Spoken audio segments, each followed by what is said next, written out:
vitória já temos previsto. Eis que vem breve o Rei nosso Jesus. Se tu amas a Cristo, ó igreja, se a fé mora em teu coração, já marchai nessa peleja sobre o comando do bom capitão. Pouco importa a questão de partidos, se lutamos à sombra da cruz, tendo as armas prevenidas, sermos soldados aí Deus jus. Cantai bem alto, ó igreja de Cristo, cantai bem alto, ó filhos da luz, pois a vitória já temos previsto. Eis que vem breve o Rei nosso Jesus.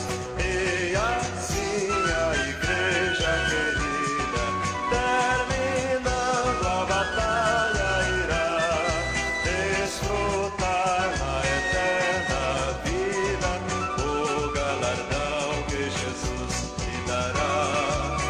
Então, crente, ouvirás o bem-vindo, pois lutastes com fé e ardor. Ele te dirá, sorrindo, entra no gozo do teu Senhor. Cantai bem alto, ó igreja de Cristo, cantai bem alto, ó filhos da luz, pois a vitória já temos previsto. Eis que vem breve o Rei nosso Jesus. Um abraço a todos os irmãos, a todos os pastores, pastor Davi Marroque e todos os pastores da igreja em todo o Brasil.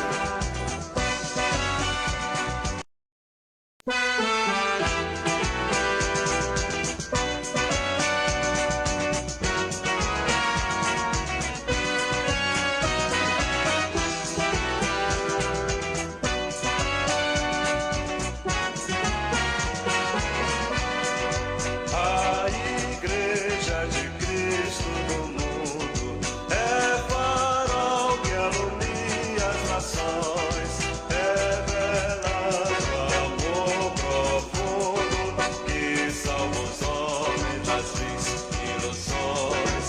Batalham e avante bem forte, sustentando a batalha do bem, suplantando o mal e a morte, e aguardando o Senhor que vem. Cantai bem alto, ó igreja de Cristo, cantai bem alto, ó filhos da luz, pois a vitória já temos previsto. Eis que vem breve o Rei nosso Jesus. Ei, avante, soldados de Cristo, do Espírito a espada empunhai, já cingidos e compridos do Evangelho a bandeira hasteai. Não podeis pertencer à reserva, pois enquanto o Senhor não mover, o inimigo se conserva, sempre disposto a combater.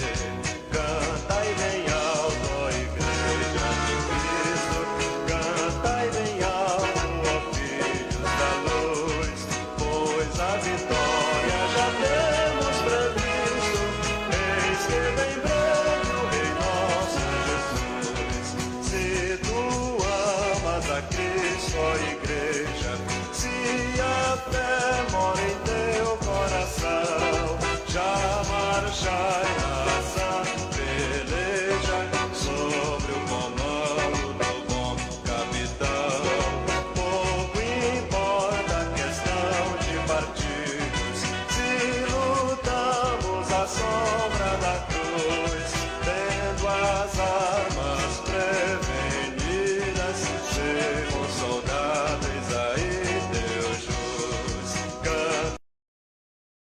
a casa do Senhor. Traga minha saudação nesta noite aos amados irmãos e amigos na graça e na paz do Senhor Jesus. Amém? Vamos ficar de pé para nós darmos início ao trabalho nesta noite com uma oração. Soberano Deus, Pai Celestial, Senhor, aqui está, Senhor da glória, nesta noite reunido o teu povo. Oh Deus de maravilhas, vem nesta noite, Senhor, manifestar o teu poder. Oh Deus de maravilhas, Senhor, abençoa, Senhor, este trabalho, Senhor, que tudo que será feito nesta noite, Senhor da glória, seja para o teu engrandecimento. Oh Deus de maravilha, abençoa, Senhor, os louvores que serão entoados nesta noite, Senhor. Oh Deus de maravilha, a palavra, Senhor, que será ministrada, que ela possa vir de encontro aos corações sedentos. Oh Deus de maravilha, nos abençoa, Senhor, para que nós possamos, Senhor, ter forças para seguir levando o teu evangelho, a tua palavra, Senhor. Fica conosco, Senhor da glória, nos abençoa. É o que nós te pedimos nesta noite e já te agradecemos. Amém. Aleluia. Nesse momento o grupo varonil irá louvar os 2 cânticos congregacionais. Logo em seguida, o pastor Irani estará fazendo uma leitura e o mesmo estará orando. Aleluias. Glorificado e exaltado seja o nome do Senhor Jesus. Aleluias.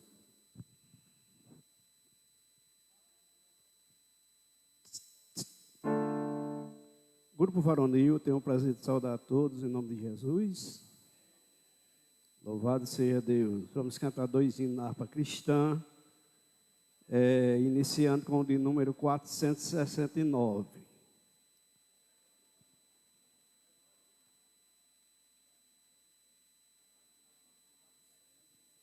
Aleluia. 469 na harpa cristã.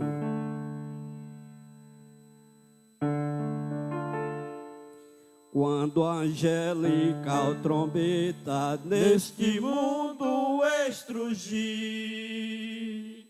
o meu nome ouvirei Jesus chamar.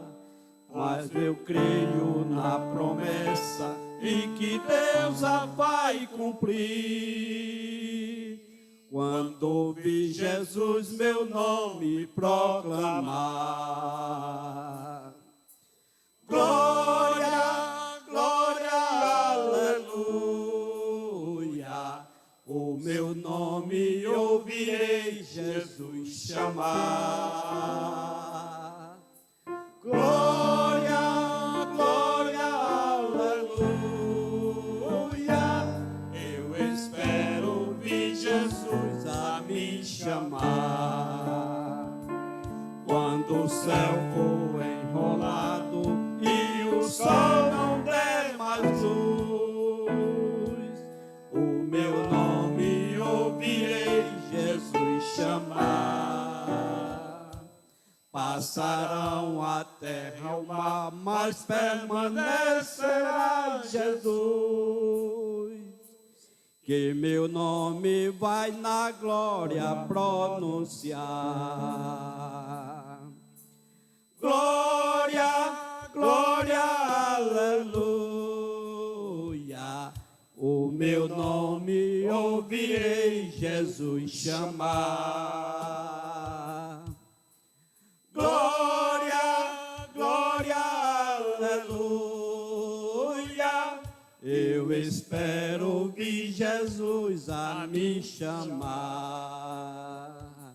Oh, que música suave há de ser pra mim ouvir. O meu nome Jesus Cristo anunciar. Oh, que gozo vai minha alma lá nos altos céus fruir, quando Cristo o meu nome proclamar. Glória, glória, aleluia. O meu nome ouvirei Jesus chamar. Glória, glória, aleluia. espero ouvir Jesus a me chamar. Glória, glória, aleluia. O meu nome ouvirei Jesus chamar. Glória, glória, aleluia. Eu espero ouvir Jesus a me chamar. Eu espero ouvir Jesus a me chamar.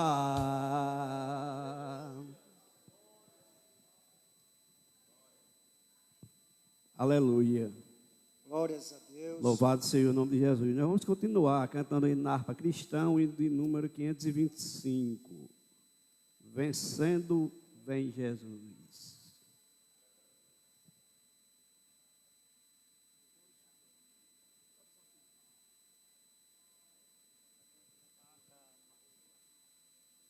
Aleluia. Aleluia.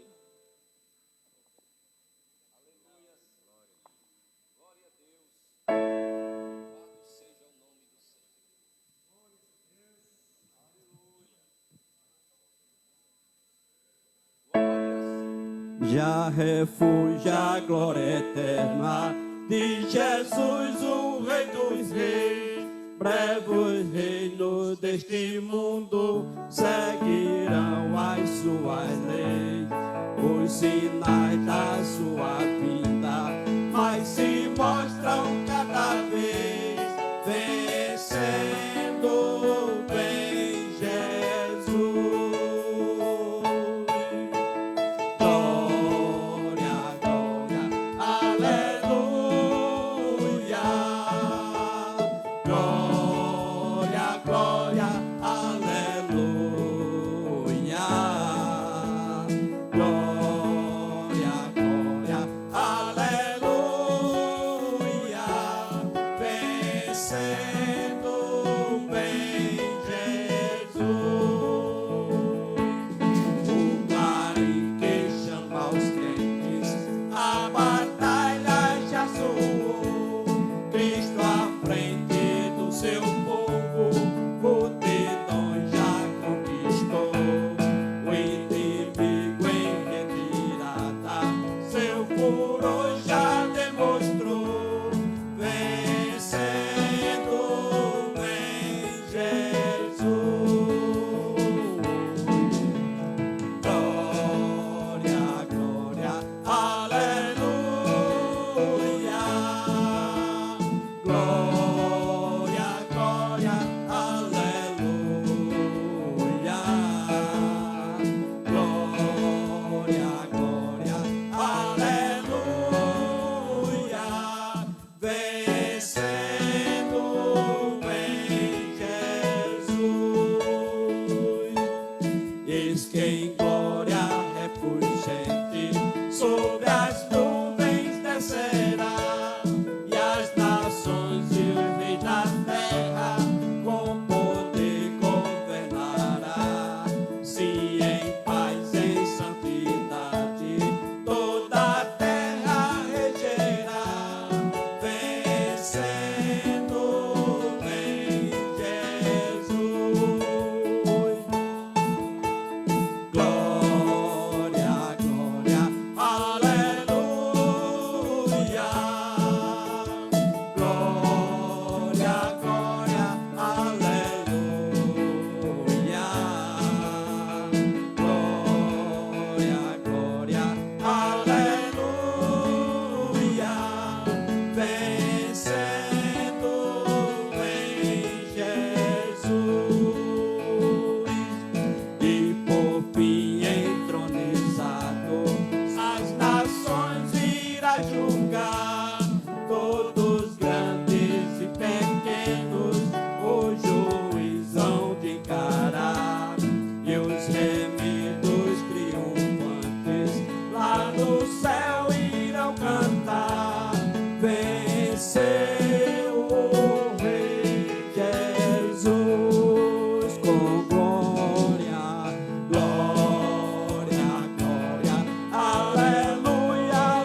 Saúdo a todos em nome de Jesus.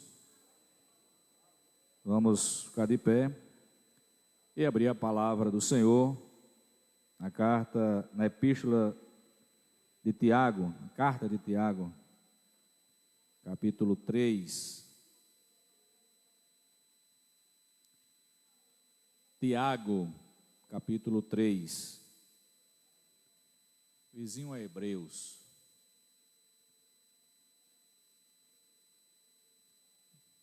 Carta de Tiago, ou Epístola Universal de Tiago, capítulo de número 3, a partir do primeiro versículo. Diz assim a palavra do Senhor: Meus irmãos, muitos de vós não sejam mestres, sabendo que receberemos mais duro juízo. Porque todos tropeçamos em muitas coisas. Se alguém não tropeça em palavra, o tal varão é perfeito e poderoso para também refrear todo o corpo.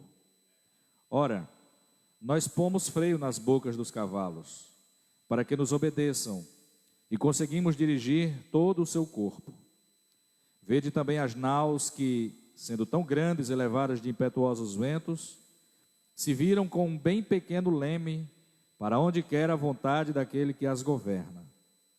Assim também a língua é um pequeno membro, e gloria-se de grandes coisas. Vede quão grande bosque um pequeno fogo incendeia. A língua também é um fogo.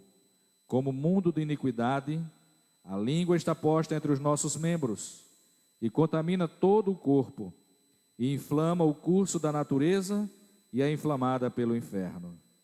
Porque toda a natureza, tanto de bestas feras como de aves, tanto de répteis como de animais do mar, se amansa e foi domada pela natureza humana, mas nenhum homem pode domar a língua. É um mal que não se pode refrear, e está cheia de peçonha mortal. Com ela bendizemos a Deus e Pai, e com ela amaldiçoamos os homens, feitos à semelhança de Deus. De uma mesma boca procede bênção e maldição. Meus irmãos, não convém que isso se faça assim. Porventura, deita alguma fonte de um mesmo manancial água doce e água amargosa?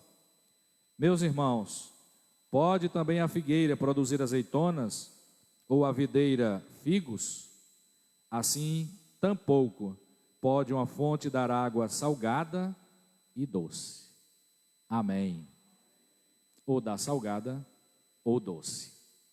Pai, em nome de Jesus, exaltamos o Teu nome, Senhor, e Te agradecemos. Te agradecemos e bendizemos a Ti, Senhor, por causa da Tua bondade, Senhor, do Teu amor, da Tua graça, das Tuas misericórdias, ó Pai, que são as causas de nós não sermos consumidos, Senhor. Pai querido e santo, diante da Tua palavra exposta, Senhor, rendemos a Ti graça e misericórdia, Senhor.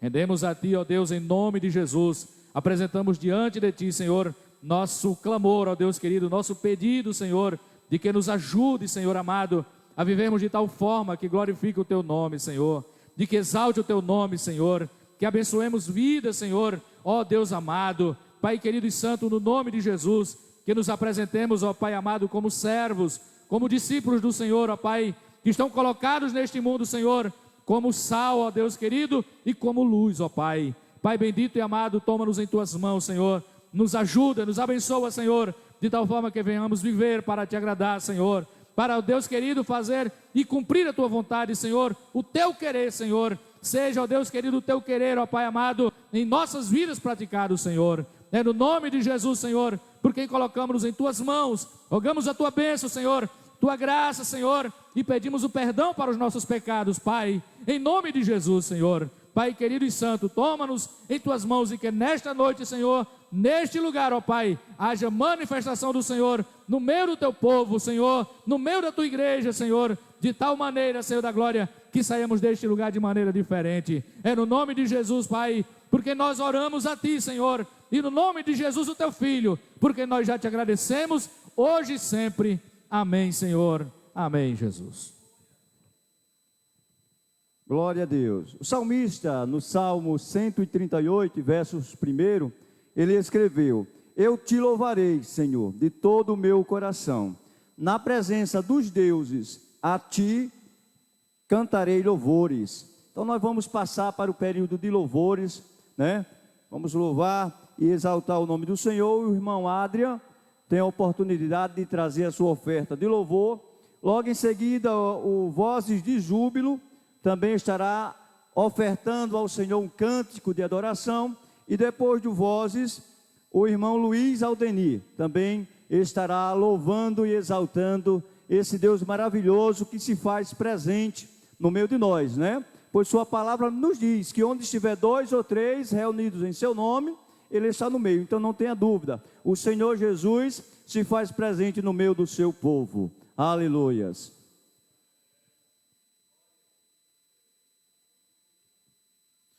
Salve os irmãos na graça e a paz do nosso Senhor Jesus, amém? Vamos louvar esse Deus, porque só Ele merece ser adorado, aleluia.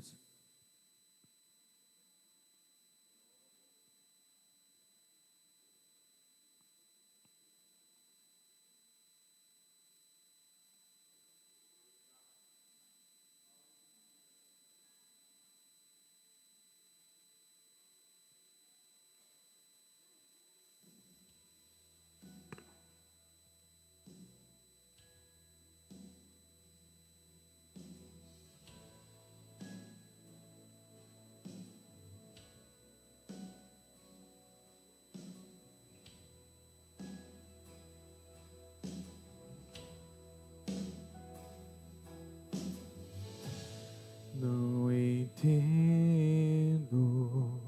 o meu próprio agir.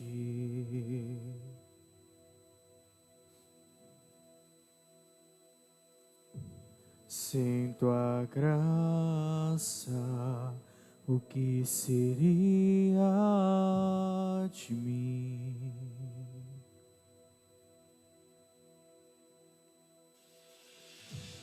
Não entendo o meu próprio agir.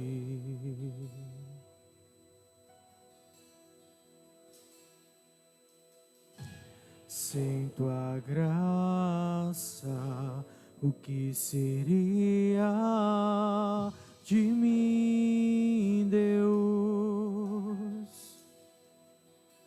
Pois o bem que eu quero fazer não faço, e o mal que eu não quero, esse sim, acabo cometendo.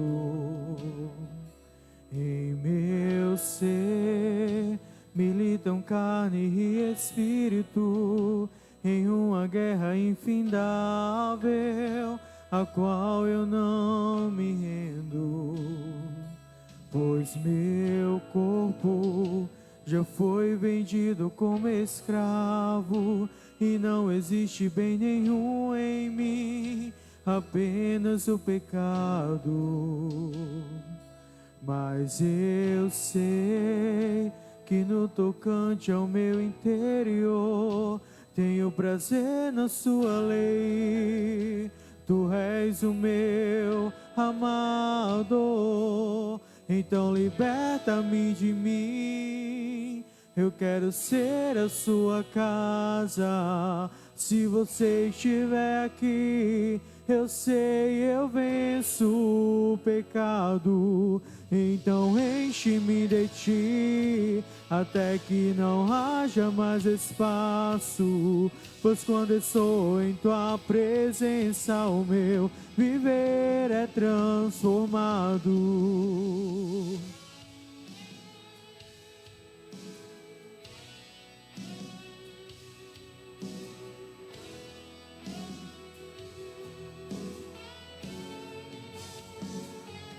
Pois o bem que eu quero fazer não faço, e o mal que eu não quero, esse sim, acabo cometendo.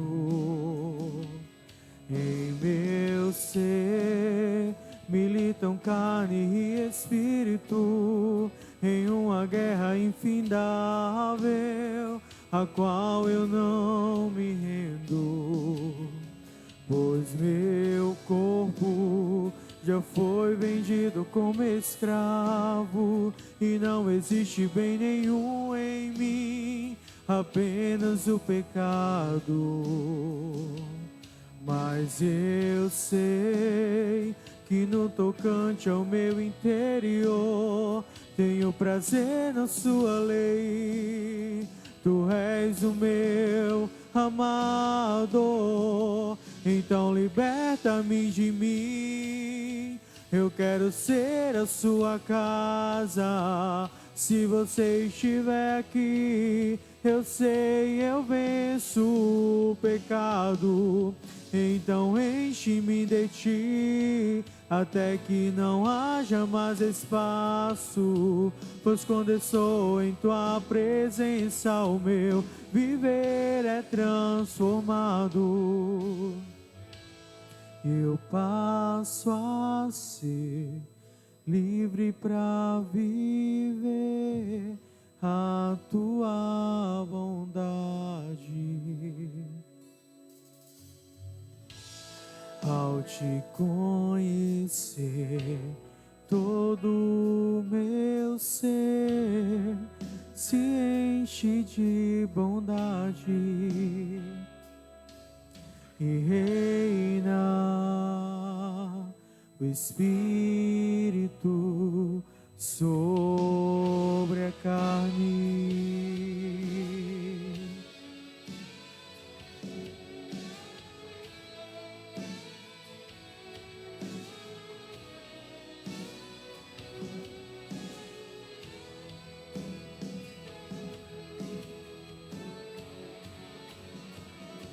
Então liberta-me de mim. Eu quero ser a sua casa. Se você estiver aqui, eu sei, eu venço o pecado. Então enche-me de ti, até que não haja mais espaço. Pois quando eu sou em tua presença, o meu viver é transformado. Então liberta-me de mim. Eu quero ser a sua casa. Se você estiver aqui, eu sei, eu venço o pecado. Então enche-me de ti, até que não haja mais espaço. Pois quando eu sou em tua presença, o meu viver é transformado e reina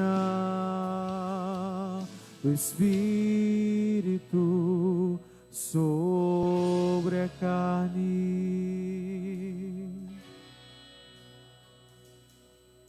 e reina o Espírito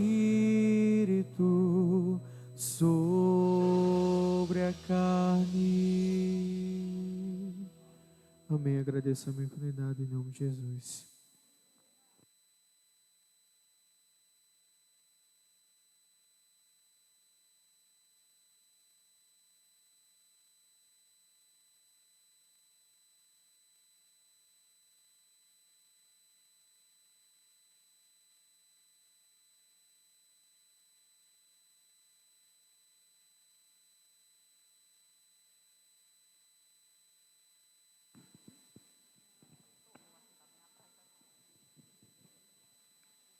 Nós trazemos a nossa saudação desta noite no nome do Senhor Jesus. Amém?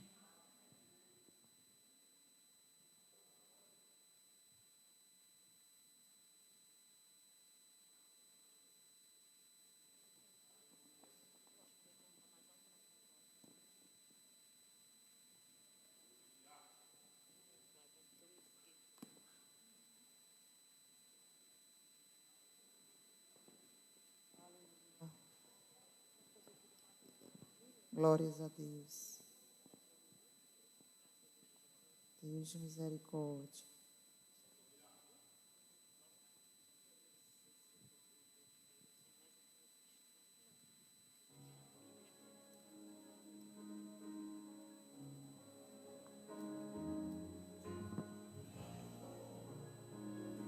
Aleluia, louvado seja o nome do Senhor Jesus. Eu não sei como você chegou nessa noite aqui, mas o Senhor tem uma palavra ao seu coração, independente da situação que você esteja vivendo.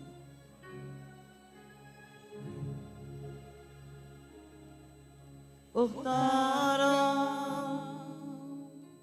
a árvore cheia de vida, cortaram e os frutos que ela produzia se acabaram. E chega alguém e diz: acabou a história aqui. Mas ainda bem que a resposta vem do céu, e a última palavra quem determina ainda é Deus. Alguém diz: só restou raiz, mas Deus diz: tem vida aí, e eu vou restituir a esperança para a árvore cortada. Novamente crescerá ao cheiro das águas, e se caso envelheceu na terra sua raiz, ou se o seu tronco morreu, ouça bem o que Deus diz: ainda há esperança, a alegria vai chegar, e tudo novamente irá voltar ao seu lugar. A água já está presente e vai começar a regar. Vai ser tão lindo o testemunho que você irá contar. Eu fui uma árvore cortada, mas ao cheiro das águas vi Deus minha vida restaurar. Mas ainda bem que a resposta vem do céu, e a última palavra quem determina ainda é Deus. Alguém diz: só restou raiz, mas Deus diz: tem vida aí, e eu vou restituir a esperança para a árvore cortada. Novamente crescerá ao cheiro das águas, e se caso envelheceu na terra sua raiz, ou se o seu tronco morreu, ouça bem o que Deus diz: ainda há esperança, a alegria vai chegar, e tudo novamente irá voltar ao seu lugar. A água já está presente e vai começar a regar. Vai ser tão lindo o testemunho que você irá contar. Eu fui uma árvore cortada, mas ao cheiro das águas vi Deus minha vida restaurar. Restaurou meus sonhos, restaurou a minha fé, e sobre a minha saúde Ele me colocou de pé. Restaurou minha casa e toda a minha família, e hoje todos nós o servimos com alegria. E toda vez que eu escutava alguém dizer: até tinha estrutura, mas veio a morrer, eu lembrava da promessa pra não desanimar. Essa promessa me dizia, essa promessa me garantia. Ainda há esperança para a árvore cortada. Novamente crescerá ao cheiro das águas, e se caso envelheceu na terra sua raiz, ou se o seu tronco morreu, ouça bem o que Deus diz: ainda há dia vai chegar e tudo novamente vai voltar ao seu lugar. A água já está presente e vai começar a regar. Vai ser tão lindo o testemunho que você irá contar. Eu fui uma árvore cortada, mas ao cheiro das águas vi minha vida restaurar. Eu fui uma árvore cortada, mas ao cheiro das águas vi meu ministério Deus levantar. Eu fui uma árvore cortada, mas ao cheiro das águas na minha saúde vi Deus tocar. Eu fui uma árvore cortada, mas ao cheiro das águas vi minha família Deus salvar.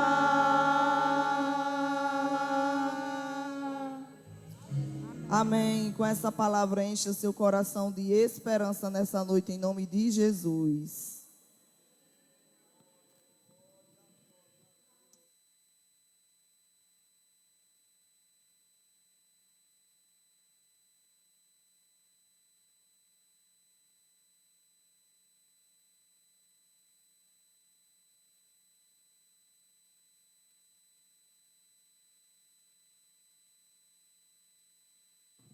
Saúde a todos em Cristo Jesus.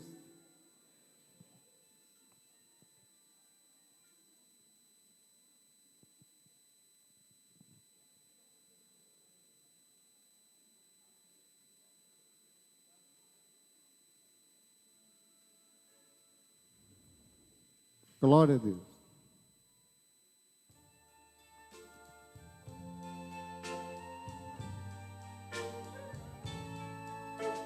Cristo e eu aqui andamos juntos.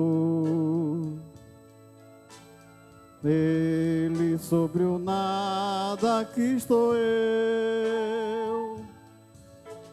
Nessa caminhada eu e ele, mais refúgio em glória o que vencer. Oh, felicidade imensurável, tudo, tudo, tudo se fez ver. Desde que minha vida eu dei a Ele, minha nonidade Ele escondeu. Oh, felicidade inabatável, glória, glória, glória, o que bem sei. Vence Ele o tudo em minha vida, minha nonidade Ele escondeu. Glória a Jesus. Aleluia.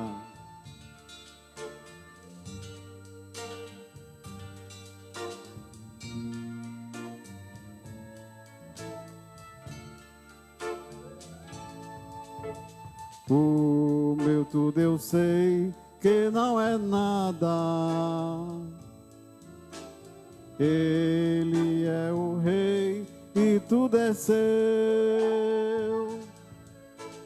Meu tudo que é nada dei a Ele,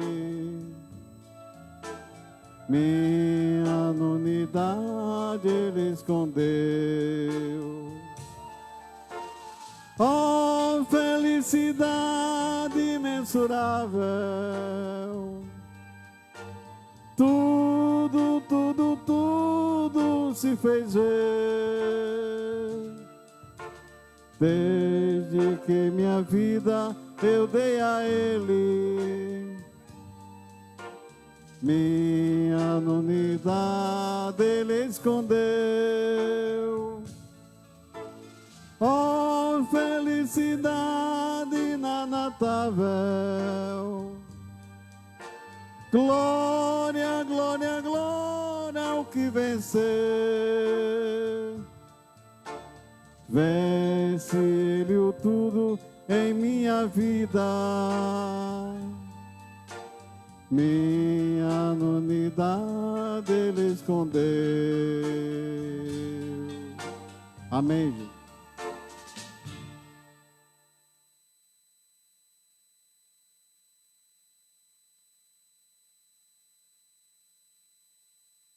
Aleluia. Vamos continuar louvando e adorando ao nome do Senhor. O Cedro vai também trazer a sua oferta de louvor ao nome do Senhor Jesus. Logo em seguida, a irmã Idalena também estará louvando e exaltando o nome do Senhor. Depois, o Filhos do Rei também estará louvando ao nome do Senhor. Enquanto os filhos do Rei estiverem louvando, os amados que trouxeram suas ofertas, seus dízimos, têm a oportunidade de ofertar para a manutenção da casa do Senhor. Aleluias.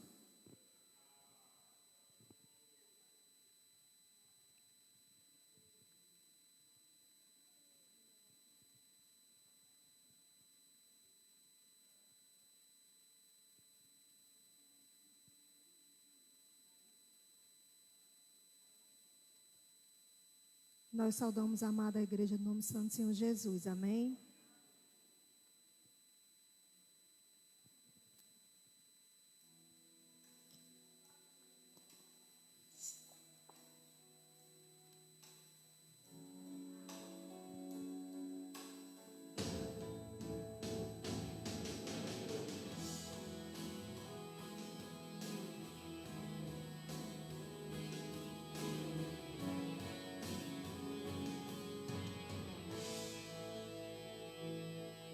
Para o meu Deus não existe impossível,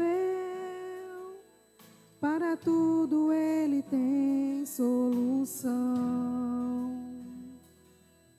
A tristeza converte em alegria, pois Ele muda qualquer situação. Ele é santo e capaz, Ele é justo e fiel, sua palavra não volta atrás. O mal não pode vencê-lo, em suas mãos há poder. A seus filhos dá sempre o melhor. Poderoso Ele é, poderoso Ele é, para fazer muito mais, infinitamente mais poderoso. Ele é, para fazer muito mais, infinitamente mais. Ele é grande. Aleluia, Senhor.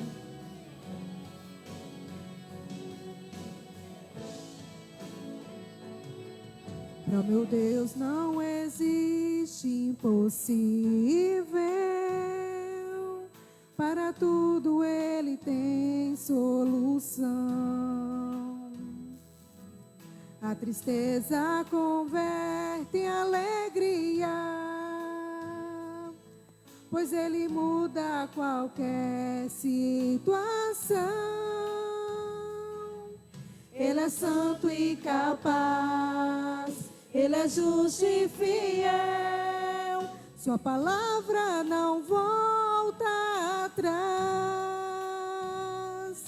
O mal não pode vencê-lo, em suas mãos há poder. A seus filhos dá sempre o melhor.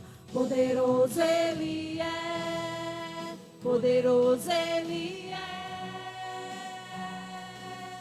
para fazer muito mais, infinitamente mais poderoso.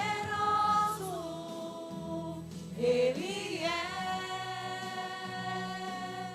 para fazer muito mais, infinitamente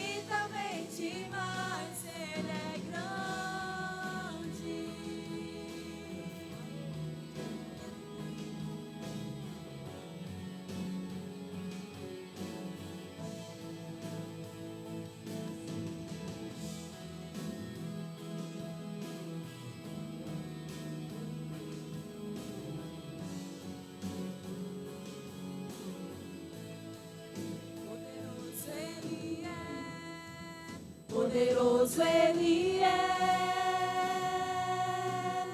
para fazer muito mais, infinitamente mais poderoso. Ele é, para fazer muito mais, infinitamente poderoso Ele é, poderoso Ele é, para fazer muito mais, infinitamente mais poderoso. Ele é, para fazer muito mais, infinitamente mais. Ele é grande. Agradecemos a oportunidade em nome do Senhor Jesus.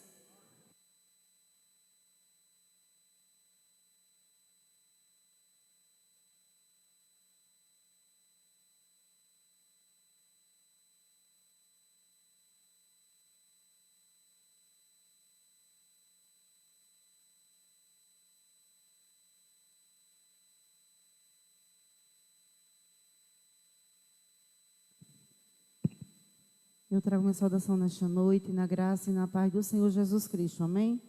Convidar a irmã Ingrid para juntos louvar e exaltar o nome do Senhor nesta noite, pois Ele é merecedor de toda a honra e de toda a glória, né?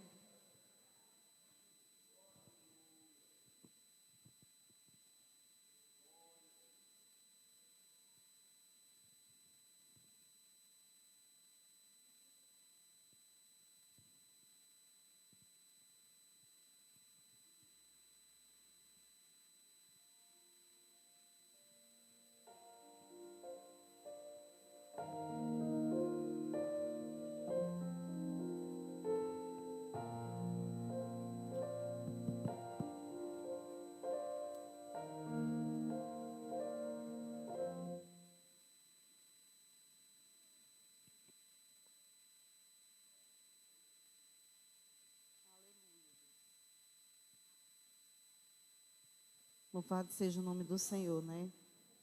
Toda a honra e toda a glória seja dado ao Senhor.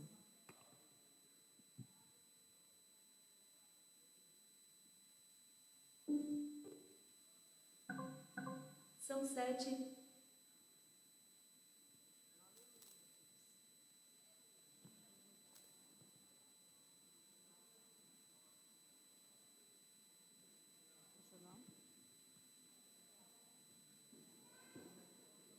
Aleluia. Toda a honra e toda a glória seja dada ao nome do Senhor.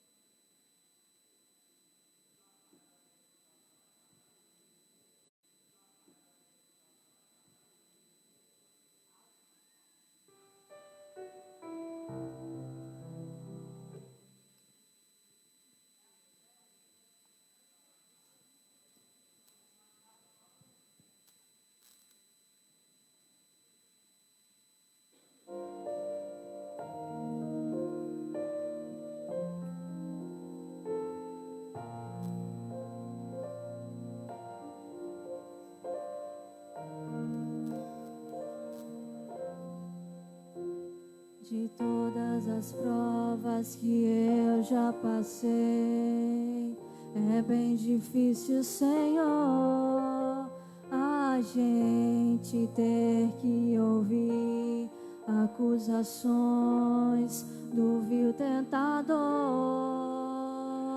Lembranças do passado vêm e querem me fazer parar, ou mesmo palavras de alguém que não quer na gente acreditar. Quase paramos sem forças e vigor. A gente lê a palavra, encontra bastante poder para vencer e continuar a jornada, e ver que o passado ficou para trás, pois Cristo na cruz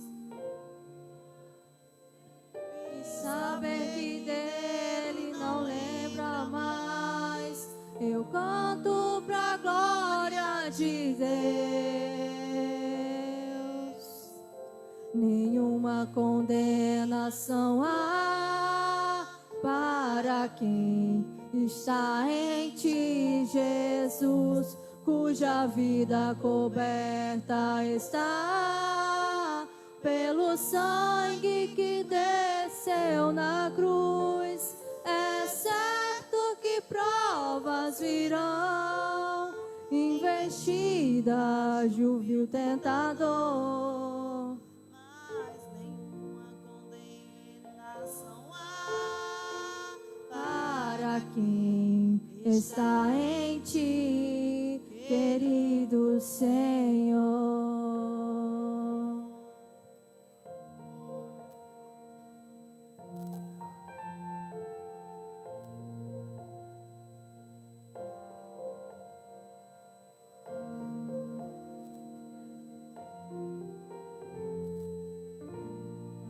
Parando sem forças e vigor, a gente lê a palavra e encontra bastante poder para vencer e continuar a jornada e ver que o passado ficou para trás, pois Cristo na cruz tudo já venceu, e saber que dele não lembra mais. Eu canto pra glória de Deus.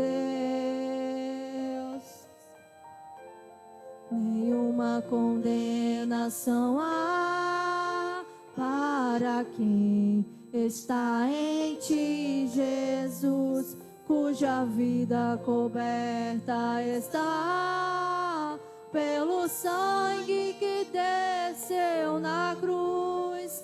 É certo que provas virão, investida, juviu tentador, mas nenhuma condenação há para quem está em ti.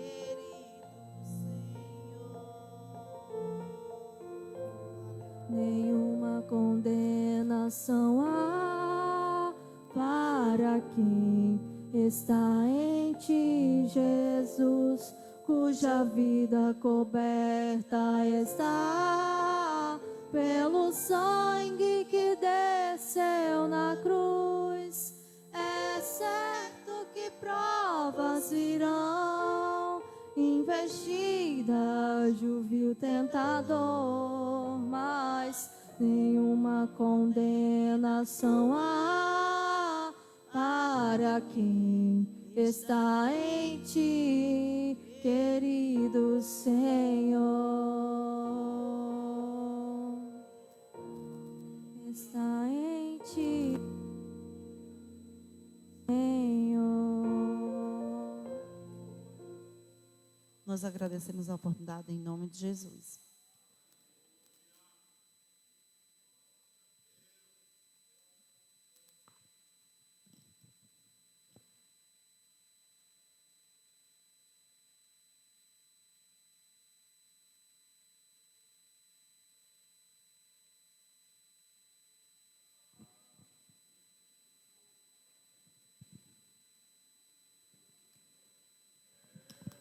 Nós trazemos nossa saudação em nome de Jesus, amém?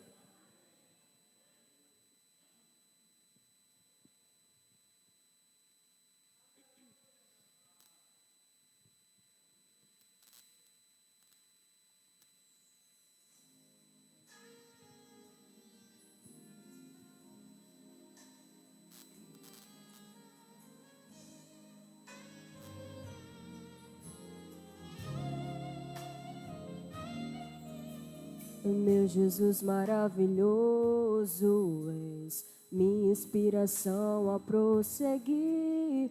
E mesmo quando tudo não vai bem, eu continuo olhando para ti, pois sei que tu tens o melhor pra mim. Há um segredo no teu coração, ó, dá-me forças pra continuar, guardando a promessa em oração. Firme, ó Deus, está o meu coração, firme nas promessas do Senhor. Eu continuo olhando para ti, e assim eu sei que posso prosseguir. E mesmo quando eu chorar, as minhas lágrimas serão para regar a minha fé e consolar meu coração. Pois o que chora aos pés da cruz, clamando em nome de Jesus, alcançará de ti, Senhor, misericórdia, graça e luz.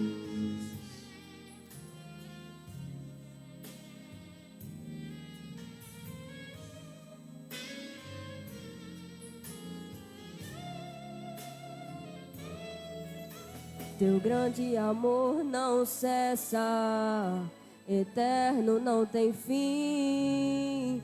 Quão grande és tu, Senhor, quão grande és pra mim.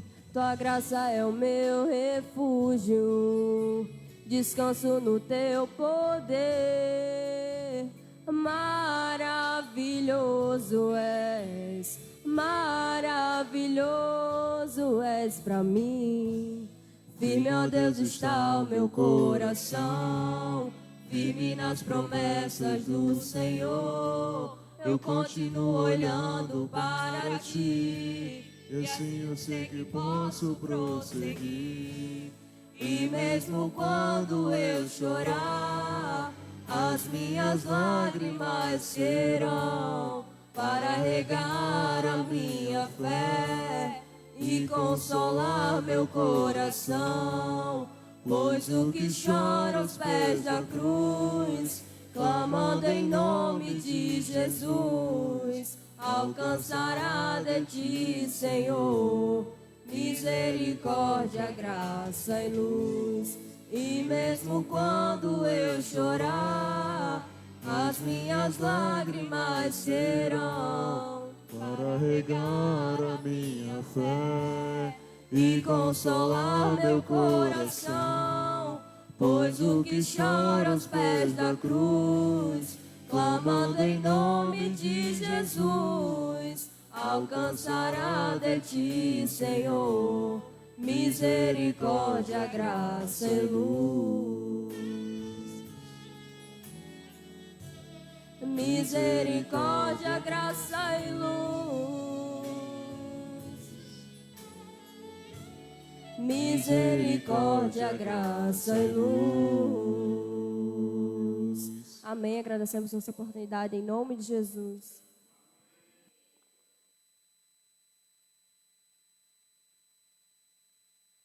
Aleluias, glorificado e exaltado seja o nome do Senhor. Lá na primeira epístola de Paulo a Timóteo, no capítulo 1 e no versos 15, ele escreveu: esta é uma palavra fiel e digna de toda aceitação, que Cristo veio ao mundo para salvar os pecadores, dos quais eu sou o principal. Então, nesse momento, nós vamos ouvir essa palavra que é viva, que é digna de toda aceitação, né? O irmão Bruno Jefferson irá ministrar nesta noite o recado do Senhor, e eu convido o irmão Paulo Moraes, que irá fazer uma oração, entregando o ministrante da palavra nesta noite. Aleluias. Logo depois da palavra, né, o pastor Davi estará trazendo as pastorais e procedendo o encerramento do trabalho nesta noite. E aqui eu já agradeço essa rica oportunidade do nome de Jesus. Amém. Amém. Eu trago a minha saudação em nome de Jesus. Deus querido, Deus amado, Senhor, nós te agradecemos por tudo que já foi realizado nessa noite, mas sabemos que o Senhor ainda tem uma palavra para o nosso coração. Então, Pai, continua falando, meu Deus, a cada irmão que está aqui presente, ou aqueles que estão em suas casas escutando, meu Pai, através da live. Deus, fala nessa noite com teu povo, meu Pai. Nós apresentamos diante do Senhor o teu servo, que está com a responsabilidade de transmitir o teu recado mais uma vez. Usa o teu servo como o Senhor tem costume de usar, meu Pai, para que nessa noite nós possamos ser alimentados pela tua palavra, porque a tua palavra ela tem o poder de sarar, de libertar, de renovar e de salvar. Então continua conosco, Deus amado, abençoando o teu povo nessa noite e usando o teu servo em nome de Jesus. Amém. Tenho o prazer de saudar a todos o nome santo do Senhor Jesus, amém? Vamos abrir as nossas Bíblias na primeira carta de Paulo aos Tessalonicenses, capítulo de número 5, começando do versículo 1, para a nossa meditação nesta noite. Primeira aos Tessalonicenses, capítulo de número 5, começando do versículo 1, para a nossa meditação nesta noite. Nós vamos ler até o versículo de número 11. Quem encontrou diz amém. 1 Tessalonicenses 5 e 11 5 e 1, diz assim as Sagradas Escrituras. Mas, irmãos, acerca dos tempos e das estações, não necessitais de que se vos escreva, porque vós mesmos sabeis muito bem que o dia do Senhor virá como o ladrão de noite. Pois que, quando disserem a paz e segurança, então lhes sobrevirá repentina destruição, como as dores de parto, aquela que está grávida, e de modo nenhum escaparão. Mas vós, irmãos, já não estáis em trevas, para que aquele dia vos surpreenda como um ladrão. Porque todos vós sois filhos da luz e filhos do dia. Nós não somos da noite, nem das trevas. Não durmamos, pois, como os demais, mas vigiemos e sejamos sóbrios. Porque os que dormem, dormem de noite, e os que se embebedam, embebedam-se de noite. Mas nós que somos do dia, sejamos sóbrios, vestindo-nos da couraça da fé e da caridade, e tendo por capacete a esperança da salvação. Porque Deus não nos destinou para a ira, mas para a aquisição da salvação por nosso Senhor Jesus Cristo, que morreu por nós, para que quer vigiemos, quer durmamos, vivamos juntamente com Ele. Pelo que exortai-vos uns aos outros e edificai-vos uns aos outros, como também o fazeis. Podem se assentar no nome de Jesus. Meus amados irmãos e queridos amigos, tanto os que estão aqui no templo, quanto os que nos acompanham através da live, gostaria nessa noite de trazer uma mensagem nesse culto de doutrina sobre arrebatamento e grande tribulação. É bem verdade que em outras oportunidades, não só eu, mas outros irmãos e irmãs tratam em cultos doutrinários sobre o arrebatamento, e falar sobre esse assunto é mais urgente do que nunca, porque vivemos em tempos em que cada vez mais se aproxima o arrebatamento da igreja, e é igualmente necessário que nós possamos falar um pouco acerca da grande tribulação, que vai ser um momento terrível, que há de acontecer na história da humanidade, tal qual nunca houve igual até então, e tal qual nunca haverá igual depois dele. Então nós haveremos de tratar basicamente sobre esses dois temas, arrebatamento e grande tribulação. Quando a gente vê os escritos de Paulo, a gente aprende neste primeira e segunda carta aos Tessalonicenses que o tema principal que Paulo está abordando é justamente o arrebatamento da igreja. Principalmente em 1 Tessalonicenses, a partir do capítulo 4, a partir do versículo 13, está muito claro que o apóstolo Paulo está tratando sobre o arrebatamento da igreja. Se a gente for para o dicionário procurar o que significa arrebatar, arrebatar significa tomar para si, tomar a força, levar. Então o arrebatamento da igreja não vai ser outra coisa não. Vai ser o dono da igreja tomando para si a igreja dele.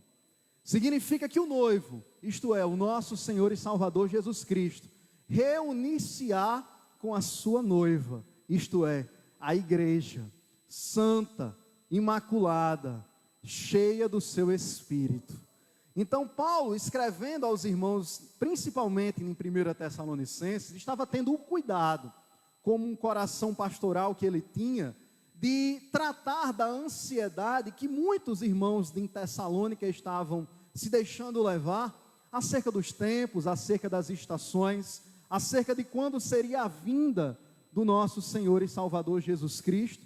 E os irmãos da igreja em Tessalônica, preocupados com essas coisas, estavam, por vezes, tendo problemas na sua fé por conta disso. Paulo resolveu escrever essa carta para tratar de vez com essa questão. E quando a gente lê esse capítulo 4 de 1 Tessalonicenses, quando a gente chega no versículo 13, é direto, é cristalino, Paulo tratando sobre a ressurreição e a vinda de Cristo.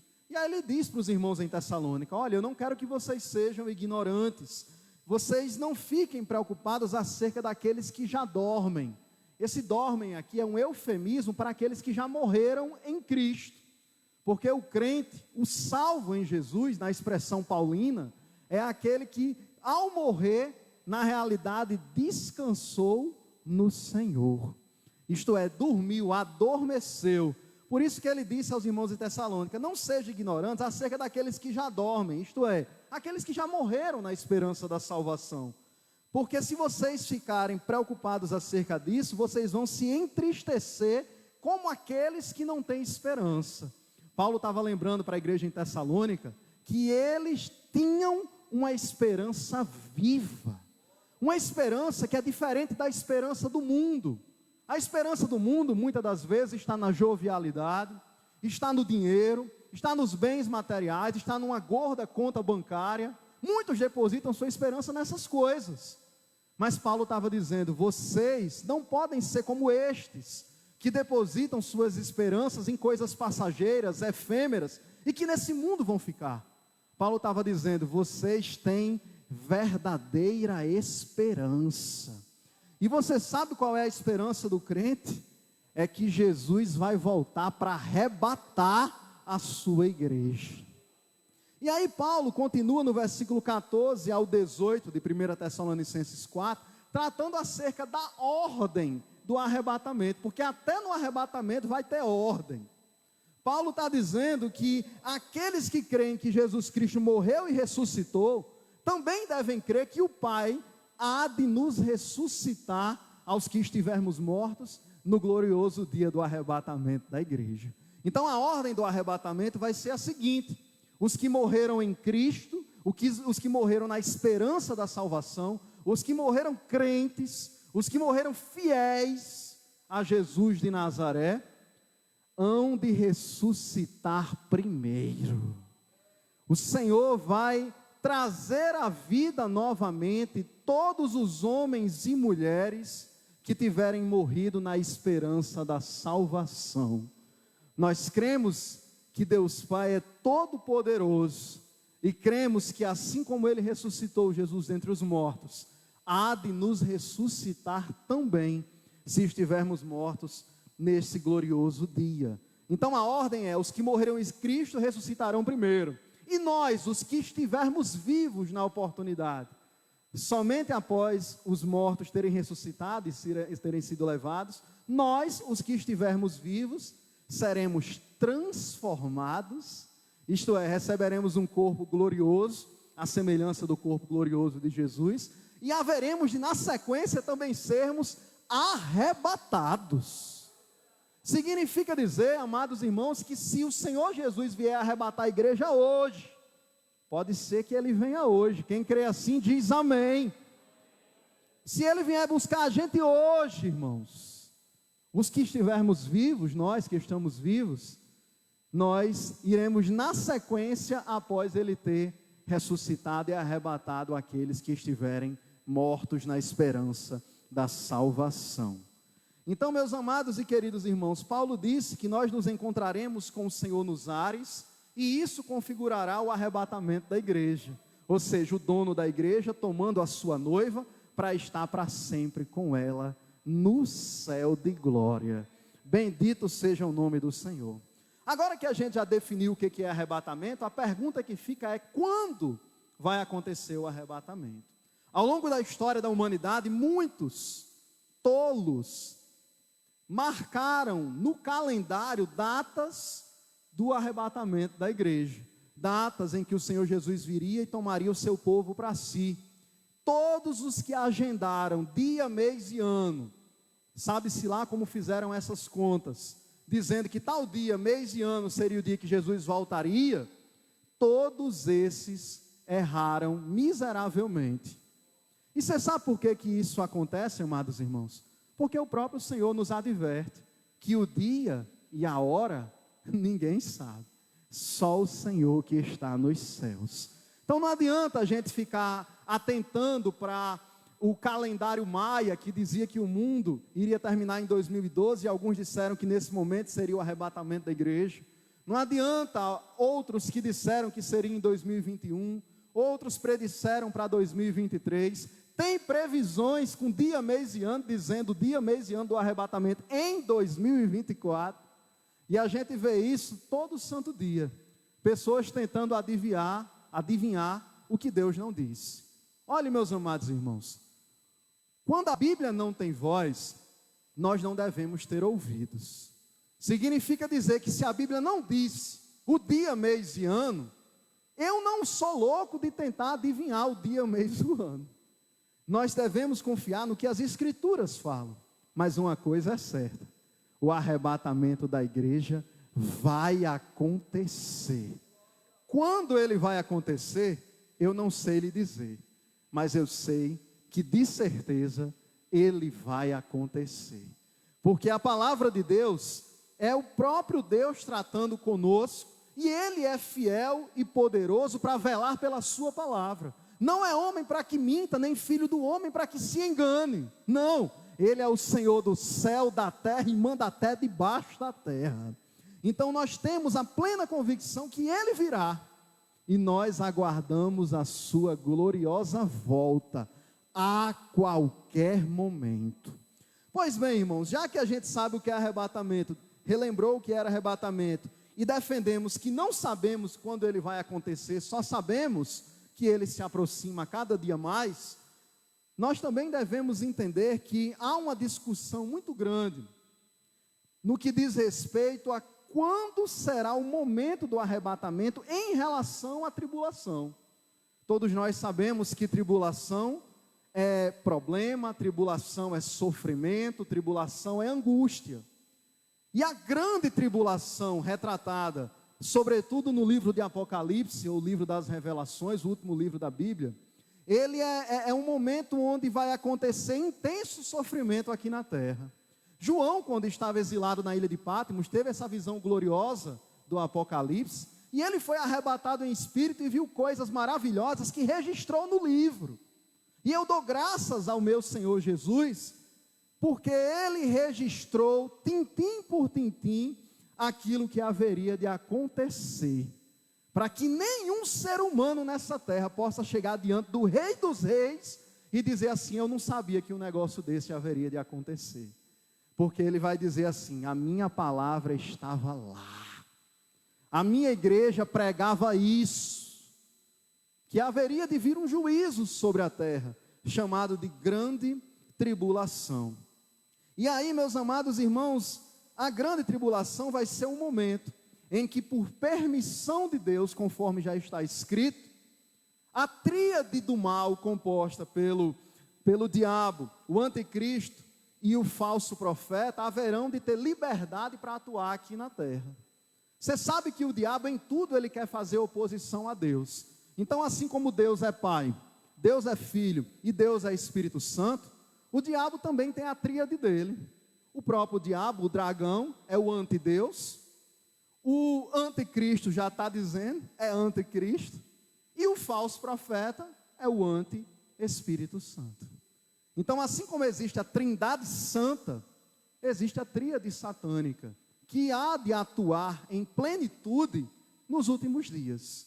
E aí, meus amados irmãos, quando Deus arrebatar a sua igreja, conforme nós cremos aqui nesta igreja, nós haveremos de ser arrebatados antes do começo da grande tribulação. Eu tenho textos que vou apresentar nessa noite que defendem isso, porque eu notei que eu já tinha ministrado sobre esse tema, mas não tinha expressamente mostrado os textos que tratam sobre o pré-tribulacionismo. Eu quero dizer para os irmãos que existem pelo menos 3 correntes que tratam do arrebatamento da igreja em relação à tribulação. Existem os pré-tribulacionistas, existem os meso- ou mid-tribulacionistas e existem os pós-tribulacionistas. A gente está num culto de doutrina para tratar sobre essas coisas, para a gente saber o que a sua igreja crê e o que você crê também. Nós precisamos nos situar em relação a isso. Os pré-tribulacionistas, dos quais a igreja de Cristo, a sua igreja, se filia a essa corrente, crê, como o próprio nome já diz, antes, tribulacionismo, tribulação. Nós cremos que o nosso Senhor e Salvador Jesus Cristo vai arrebatar a igreja antes da grande tribulação. Então nós defendemos que a igreja do Senhor, a noiva do Cordeiro, não passará pela grande tribulação. E existem vários textos bíblicos que dão a entender dessa forma. Mas cumpre a mim informar que, além dessa corrente, que não é a única, os mesotribulacionistas, como o próprio nome já dá a entender, eles defendem que a igreja vai passar pela metade da tribulação. Por isso, mesotribulacionistas. A igreja passaria pelos primeiros anos da tribulação, e quando ela chegasse na sua metade, onde, segundo o texto de Apocalipse, o diabo vai de fato, juntamente com o anticristo e o falso profeta, revelar de fato quem eles são, acabar com a falsa paz e de fato perseguir todos que estiverem aqui na terra, aí os mesotribulacionistas dizem, até a metade da tribulação a igreja vai estar por aqui, mas quando o negócio arrochar mesmo, que a tríade satânica for perseguir mesmo quem estiver por aqui, aí o Senhor arrebata a igreja. E por fim existem os pós-tribulacionistas. Os pós-tribulacionistas, como o próprio nome também já dá a entender, depois, tribulacionista e tribulação, eles acreditam que Jesus vem arrebatar a igreja somente depois de concluído todo o período tribulacional. Tanto a falsa paz, que é a primeira metade da tribulação, quanto a grande tribulação mesmo, eles entendem que a igreja vai passar, bispo Tarcísio, por todo esse período. Ou seja, está muito claro para a igreja que nós defendemos a volta do Senhor Jesus em 2 etapas, no sentido de que na primeira ele arrebata a igreja, e alguns anos depois ele volta com a igreja para vencer o anticristo, o falso profeta e o diabo que é Satanás. Mas para os pós-tribulacionistas, a volta do Senhor Jesus vai ser uma única vez, depois que passar toda a tribulação.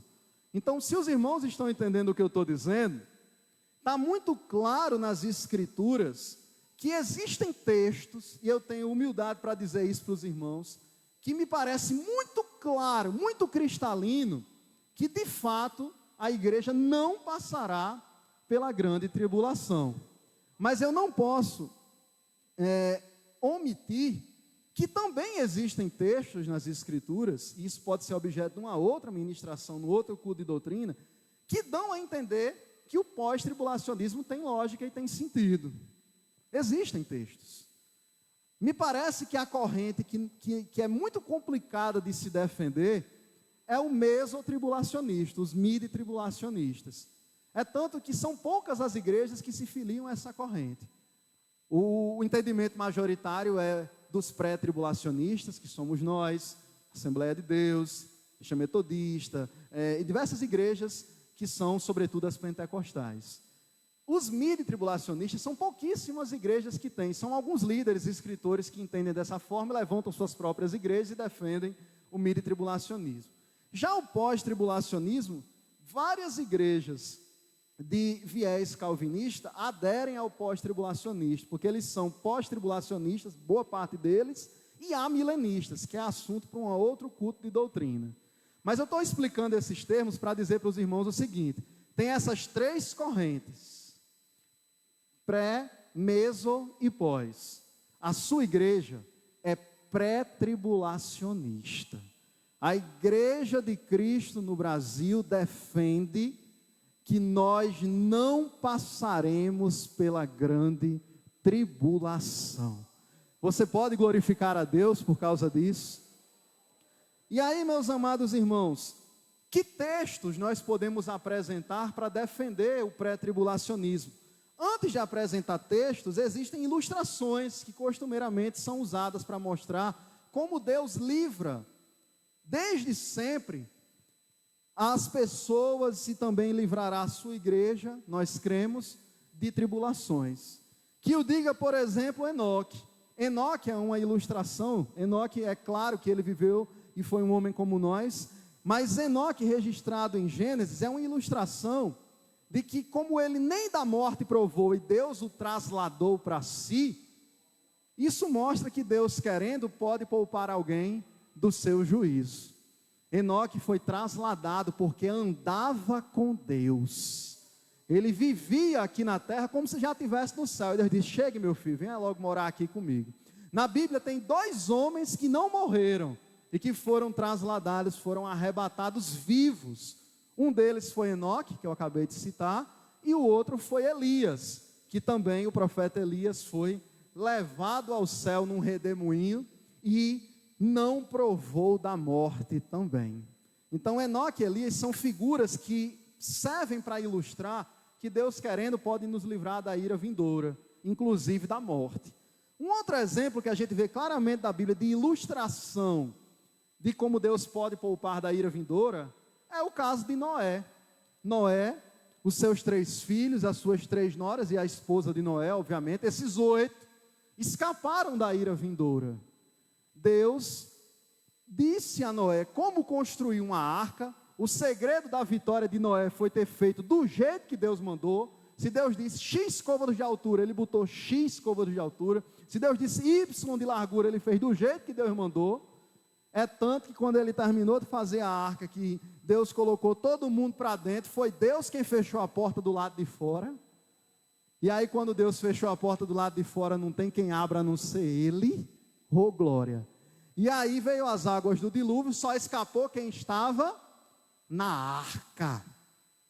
Assim como a arca simboliza lugar de segurança, evitar os problemas da tempestade e do dilúvio que haveria de vir, nós cremos que aqueles que são igreja estão na arca de Deus também. Então nós que somos igreja, isto é, cremos em Jesus e o confessamos como nosso único e suficiente Salvador, também podemos crer que assim como o Senhor livrou Noé do dilúvio, Ele também pode nos livrar da grande tribulação.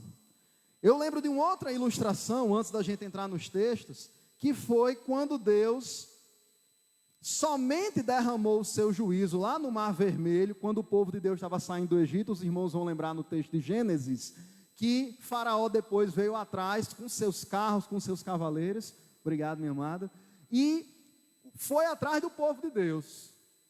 Deus, através do seu servo, abriu o mar, e o povo atravessou o mar a pés enxutos. Só Deus faz um negócio desse. E a Bíblia vai dizer que o povo atravessou. Quando o povo terminou de atravessar, Faraó vinha com seus carros e cavaleiros, as suas bigas, os seus arqueiros, os seus soldados, e estavam atravessando também, bispo Assis. Quando o último pé hebreu saiu do Mar Vermelho e pisou do lado de fora, a Bíblia vai dizer que o Mar Vermelho se fechou, morreu Faraó, quebraram-se os carros e morreram os seus cavaleiros. Essa é uma ilustração também de que o juízo só veio depois que Deus antes tinha livrado o seu povo. Então são 3 ilustrações que costumeiramente se usam para favorecer o argumento do pré-tribulacionismo. Mas vamos para os textos. Abra aí sua Bíblia em Lucas capítulo 21, para a gente analisar aqui rapidamente. Pode, por favor, manter sua Bíblia aberta. Nós vamos usar 4 textos rapidinho para a gente defender o nosso ponto de vista. Lucas, Evangelho segundo Lucas, capítulo 21, amados irmãos.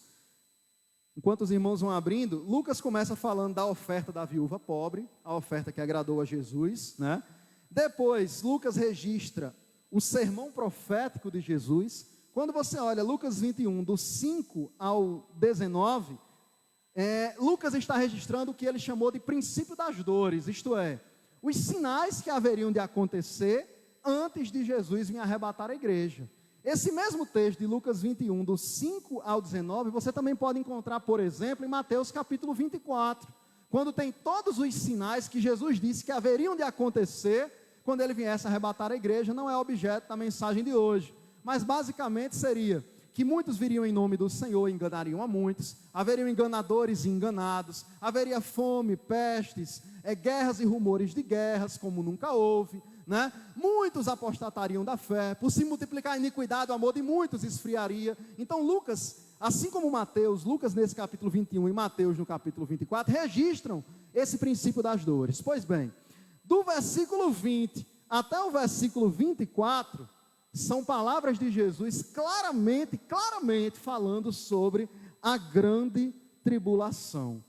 E quando a gente chega do versículo 25 até o 33, é Jesus falando acerca da sua volta, ou seja, a volta do Filho do Homem, quando ele vem arrebatar a igreja. Mas aí chega no versículo 34 em diante, que é onde eu queria chegar, que é justamente quando o Senhor, falando ainda no sermão profético, está tratando sobre vigilância.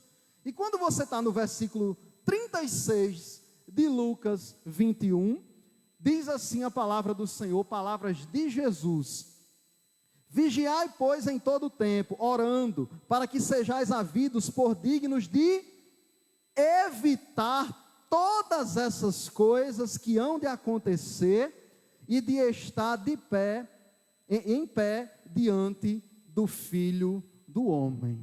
A minha tradução é revista e corrigida. Na revista atualizada, salvo engano, em vez de evitar, tem escapar, né? Então veja que Jesus, após ter falado da sua volta, após ter falado sobre a questão da tribulação, o Senhor Jesus, depois de falar acerca da sua volta, ele fala sobre a importância de vigiarmos, né? Ele falou da sua volta nos versículos 25 ao 33, e do 34 ao 36 ele fala sobre vigiar. Então ele está dizendo: eu vou voltar, e os que estiverem firmes escaparão de todas essas coisas que hão de acontecer. Então isso é um texto que para mim é claro, o Senhor Jesus tratando acerca de que a sua igreja não passará pela tribulação, porque ele diz, logo após falar sobre a tribulação e sobre a sua vinda, é que ele vai falar sobre essa questão de que haveremos de evitar todas essas coisas. E o que são todas essas coisas? A grande tribulação que ele falou imediatamente, versículos antes. Um outro texto, irmãos, que eu gosto de pensar, que trata sobre o pré-tribulacionismo, abra aí em Apocalipse capítulo 3, por favor. Apocalipse, você vai abrindo aí, eu aqui, achei. Apocalipse capítulo 3.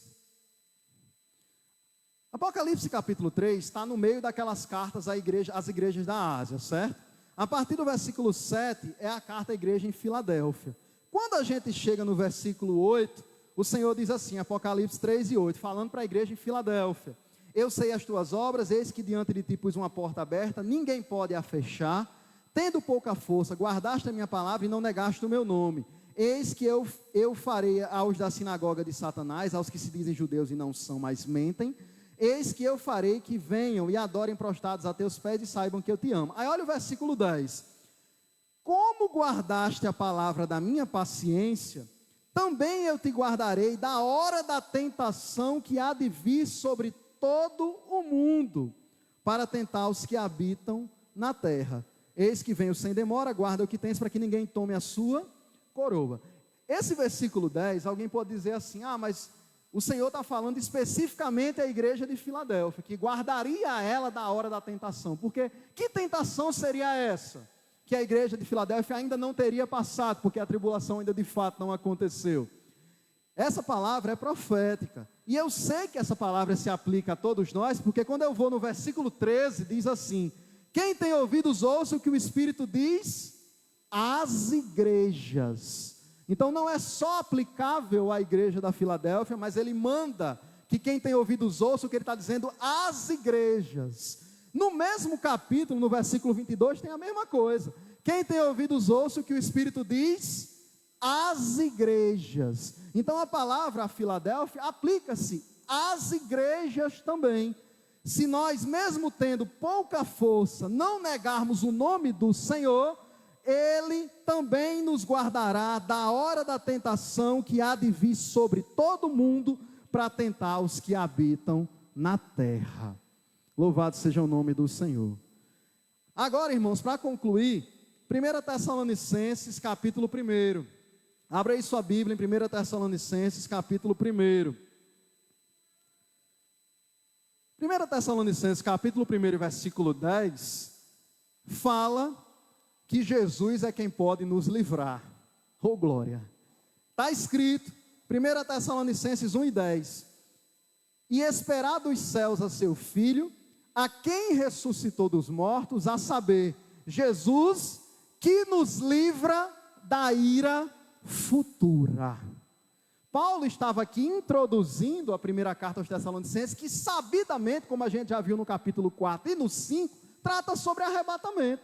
E ele estava introduzindo a sua carta dizendo que Jesus é quem nos livra da ira futura. Bendito seja o nome do Senhor. Quando a gente vai para o capítulo 5, você já está com 1 Tessalonicenses aberto, no capítulo 5, quando a gente lê aqui o versículo de número 9, que até a gente leu aqui no texto base, mas só repetindo, Deus não nos destinou para o quê? Para a ira.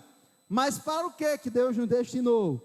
Para a aquisição da salvação por nosso Senhor Jesus Cristo. Ou seja, no mesmo segmento em que Paulo tinha falado sobre arrebatamento e falado de nós sermos da luz do dia e não da noite, na sequência ele diz: Deus não te destinou para a ira, Deus te destinou para a aquisição da salvação. Então, os defensores do pré-tribulacionismo, do qual nós fazemos parte, entendem esse texto como uma alusão ao fato de que Deus há de nos poupar da ira que será derramada na tribulação. Afinal de contas, quando a gente lê o texto de Apocalipse, a gente vê que vai haver 7 selos desatados, vai ter 7 selos, 7 trombetas e 7 taças do juízo de Deus. E esses 21 eventos que vão se suceder, significa que cada vez mais vai ficar mais séria a tribulação. Ou seja, os selos vão desatar consequências aqui na terra, mas as trombetas vão desatar consequências mais sérias que os selos. E depois das trombetas soarem, vão ser derramadas as 7 taças da ira de Deus, que vão ser ainda piores do que os juízos que foram anunciados após o soar das 7 trombetas. E Paulo estava, após tratar sobre o arrebatamento, logo imediatamente após ele diz que Deus não nos destinou para a ira. Então nós temos a convicção com esses textos, são textos que tem outros, mas a gente cita esses textos como exemplo de que o Senhor há de nos guardar da grande tribulação. Por fim, 2 Tessalonicenses no capítulo 2, 2 Tessalonicenses no capítulo 2, a partir do versículo 6, é um dos textos mais difíceis que tem, na minha opinião, nas Sagradas Escrituras. 2 Tessalonicenses 2, do 6 ao 8, veja que o capítulo 2 de 2 Tessalonicenses, Paulo está tratando sobre o anticristo. Aí ele vai falar que a vinda de Cristo vai ser antecedida das manifestações do anticristo. E aí ele chama, né? Ele diz que vai acontecer a apostasia, chama o anticristo de homem do pecado, filho da perdição. Ele quer parecer-se com Deus, ele começa a caracterizar o anticristo. Aí ele disse: lembrem-se que eu falei para vocês essas coisas quando eu estava com vocês. Aí olha o versículo 6 de 2 Tessalonicenses 2. E agora, vós sabeis o que o detém. Paulo está dizendo que alguém detém o anticristo. Alguém detém que o anticristo se manifeste de fato, né? Para que o seu próprio tempo seja manifestado. Aí ele fala no 7, porque já o mistério da injustiça opera somente a um que agora resiste até que do meio seja tirado. Paulo está dizendo que tem alguém que está resistindo, e quando do meio for tirado este alguém, aí o anticristo vai ter liberdade para fazer o que ele tem vontade de fazer aqui na terra. Então, um entendimento mais claro sobre isso é que quando a gente lê 2 Tessalonicenses do 3 ao 6, Paulo está falando do anticristo. Do 7 ao 12, ele está falando do falso profeta. E o 6 e o 7 que nós lemos, quem é que detém o anticristo? Quem é que resiste ao falso profeta? Para que eles não atuem plenamente hoje. Só tem um, irmãos. É o Espírito Santo de Deus. Para mim está muito claro que o mundo só não está pior do que ele está, porque o Espírito Santo ainda atua completamente aqui na terra, através da igreja do Senhor. Ora, se a igreja está no mundo, e o mundo ainda jaz no maligno e vai de mal a pior, imagine quando a igreja não estiver mais aqui, irmãos. Vai ser inferno na terra, pode ter certeza disso. Por isso que a grande tribulação é um momento em que nunca vai haver outro na história da humanidade como esse, nem antes e nem depois. Vai ser um momento terrível. Então, para mim, 2 Tessalonicenses 2, versículos 6 e 7 que nós lemos, está falando que o Espírito Santo de Deus, que opera mediante a igreja, é quem ainda está atuando para que o anticristo e o falso profeta não se manifestem. Mas, quando chegar a hora deles se manifestarem, e isso se aproxima cada vez mais, não é que o Espírito Santo não vai mais estar aqui na terra não, irmãos, mas ele vai diminuir a sua influência aqui na terra, justamente para permitir que o anticristo e o falso profeta cumpram tudo que foi profetizado que eles haveriam de fazer. É tanto que o anticristo, que o Espírito Santo não vai embora, que durante a tribulação, a grande tribulação, ainda vai ter crente sendo salvo, ainda vai ter pessoas sendo salvas durante a tribulação, sim. Porque o Espírito Santo ainda vai estar convencendo o homem do juízo e da justiça. Mas, para mim, o texto de 2 Tessalonicenses 2, do 6 e o 7, é claro que é o Espírito Santo quem detém a atuação do anticristo. Que ele ainda não está fazendo o que tem vontade, porque o Espírito Santo está operando por meio da igreja. Mas, quando a igreja for arrebatada, vai ficar aqui só aqueles que não creram única e exclusivamente em Jesus de Nazaré. Porque conforme lemos, 1 Tessalonicenses 4 ao 13, os que morreram em Cristo, morreram crentes, serão ressuscitados e arrebatados. Os que estiverem vivos serão transformados e arrebatados. E aí o Senhor retirará aqui da terra a sua igreja, e aí o anticristo, o falso profeta e o diabo vão poder tocar o terror aqui com as pragas e juízos que Deus permitirá que sejam derramados aqui na terra. Sabe, meus irmãos, eu sei que é muita informação para a gente pensar nessa noite, mas eu quero que os irmãos pensem numa coisa. O Senhor, Ele há de nos livrar da ira vindoura. O Senhor tem poder para nos guardar, 1000 caindo ao nosso lado, 10.000 à nossa direita, mas nós não haveremos de ser atingidos. Elevo meus olhos para os montes, de onde virá o meu socorro? O meu socorro vem do Senhor, que fez os céus e que fez a terra. Por isso essa igreja crê que não haveremos de passar pela grande tribulação. Deus há de nos poupar, e nós passaremos pelo tribunal de Cristo para sermos galardoados, pelas bodas do Cordeiro para cearmos com o Mestre, e voltaremos com Ele ao fim da tribulação, para que o anticristo seja derrotado, e juntamente com o falso profeta sejam jogados no lago de fogo, o diabo seja preso por 1000 anos, e após os 1000 anos seja solto por um pouco de tempo, ele faça a sua última revolta enganando as nações, e por fim o Senhor venha no julgamento do grande trono branco, aleluia. Julgamento porque vai ser um juízo, grande porque é grande o que se assenta sobre esse trono, trono porque quem se assenta sobre o trono é o Rei dos reis e Senhor dos senhores, e branco que denota a sua santidade. Nesse último julgamento da história da humanidade, todos que rejeitaram o Filho de Deus haverão de ser condenados por tal rejeição. E a condenação é esta: a luz veio ao mundo, mas os homens amaram mais as trevas do que a luz. Receberão, portanto, a sua parte no lago de fogo, aonde já estarão o anticristo, o falso profeta e o diabo, e estarão para lá para sofrer eternamente. Mas nós aguardamos novos céus e nova terra que Jesus foi preparar. Por isso, irmãos, se Jesus vem antes, durante ou depois da tribulação, é bom que você entenda que existem essas três correntes e que existem argumentos bons, tanto para o pré-tribulacionismo quanto para o pós-tribulacionismo. Mas isso não vai definir quem é salvo e quem não é. Que se Jesus vier antes, como nós cremos, seremos poupados da ira vindoura. Se Jesus vier depois, eu creio que Ele também há de nos poupar durante o período tribulacional. De uma forma ou de outra, guarda o que tens para não perder a tua coroa, porque fiel é Jesus de Nazaré para dar o seu depósito, o seu galardão no dia final. Eu agradeço essa rica oportunidade no nome de Jesus. Amém.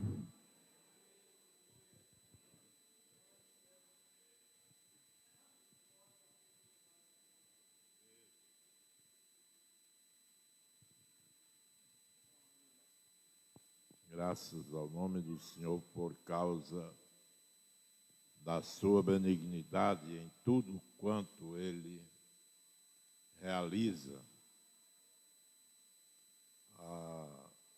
Estamos observando os acontecimentos se precipitando na medida em que o tempo vai vagarosamente passando.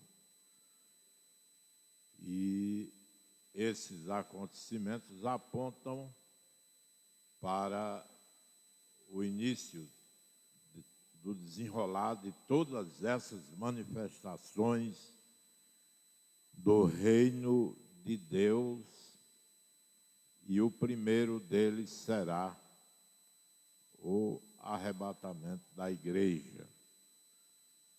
Enquanto o mundo se contorce na árdua tarefa de querer conciliar toda essa desordem que está acontecendo, e os irmãos podem notar o quanto o mundo está equivocado, perdido. A gente vê hoje uma febre de se combater fake news, que é um nome bonito que deram para a mentira, né? Ninguém diz mais, fulano está mentindo, fulano está dizendo fake news. Mas que é tão danoso como dizer que é mentiroso, é a mesma coisa. Mas como é que o pessoal está combatendo a fake news? Construindo fake news. Não sai do canto, não dá um passo adiante. E tudo isso manifesta que já a igreja do Senhor sairá deste mundo por ordem daquele que virá arrebatá-la. Mesmo que a gente não perceba assim de forma mais clara e que as coisas estejam ainda na mente de muitos anuviadas, não estejam claras, a gente sente, a gente vê, a gente compreende pela leitura das Escrituras que em breve o Senhor virá buscar a sua amada igreja. E enquanto Ele não vem, a gente tem a responsabilidade de continuar trabalhando para a glória do seu nome. Não vamos parar. E amanhã, irmãos, nós teremos culto no IPE, teremos culto no bairro do Bico Torto, teremos culto no bairro do Bacurau 1. E no Bacurau 1 é na casa da nossa irmã, do nosso irmão Afonso e da irmã Edneide Penha, na rua Luiz Nogueira de Oliveira, número 171. A direção com o presbítero Lindomar e a palavra com o pastor Reginaldo Costa. Amanhã à noite, Deus abençoe os nossos irmãos e os que estiverem à disposição são convocados a participarem daquela reunião ali no Bacurau 1. A irmã Edith Florencio pede as orações em seu favor. O diácono Raimundo Francisco também pede as orações em seu favor. Agradecemos a Deus o retorno do nosso irmão Fabiano, né? Esteve aí uma temporada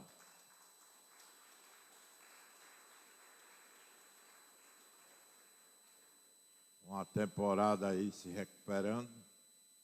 Havia um ancião lá na cidade de Natal, na igreja lá. Ele era o sogro do pastor Tozinho, irmão Moisés. E ele passou um tempão doente.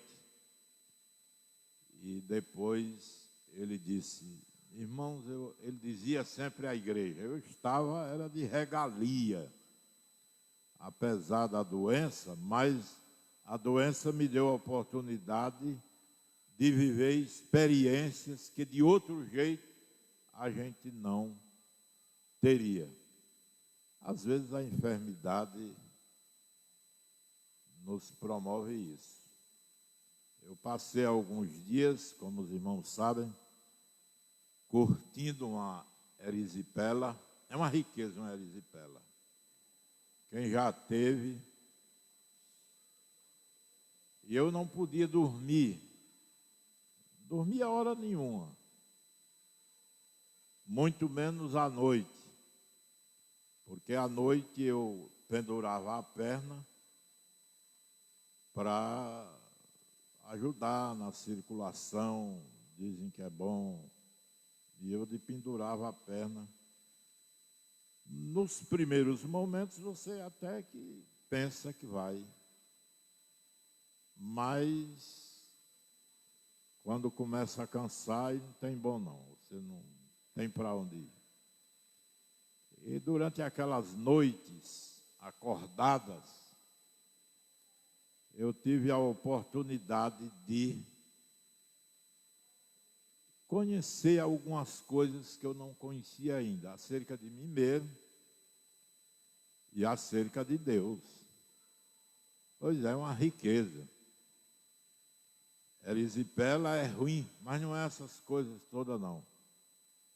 Coisa mesmo é você aprofundar o seu conhecimento em relação a si mesmo, em relação a Deus.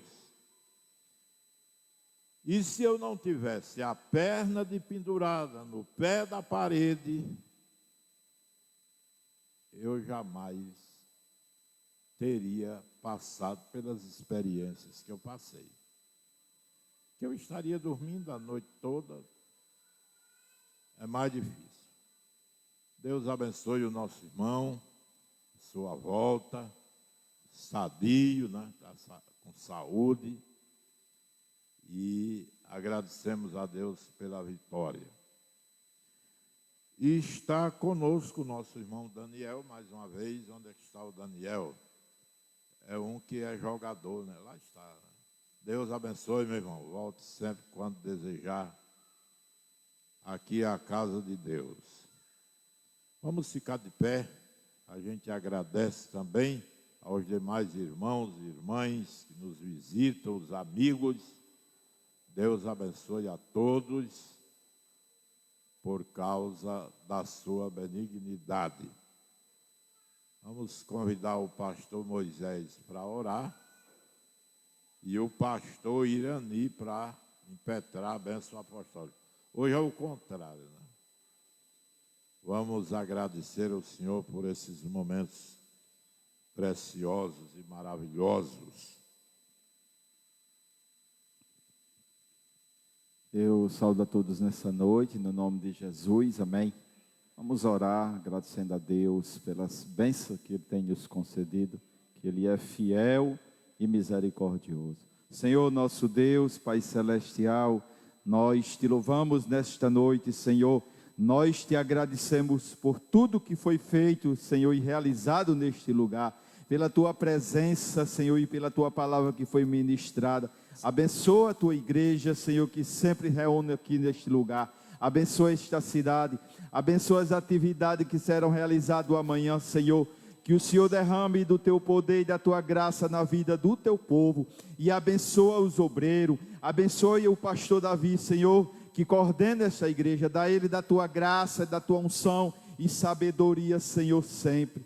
Fica conosco, nos abençoando, nos leve em paz aos nossos lares, nos dá uma noite de paz, nos dá uma noite de sono. E, Senhor, nós te pedimos uma bênção especial pelos aqueles que se encontram enfermos, que o Senhor Deus possa curar, aqueles que se encontram ainda de luto, chorando, Senhor, que o Senhor venha confortar o coração de cada um, em nome de Jesus. Fica conosco e nos abençoe, para a glória do teu nome, meu Deus, nós te pedimos, ó Pai, e nós te agradecemos. Amém, meu Deus. Amém. O amor de Deus, o nosso Pai, a graça de nosso Senhor e Salvador Jesus Cristo, a comunhão e as consolações do Divino Espírito Santo, seja com todo o povo de Deus, hoje e sempre. Amém e amém.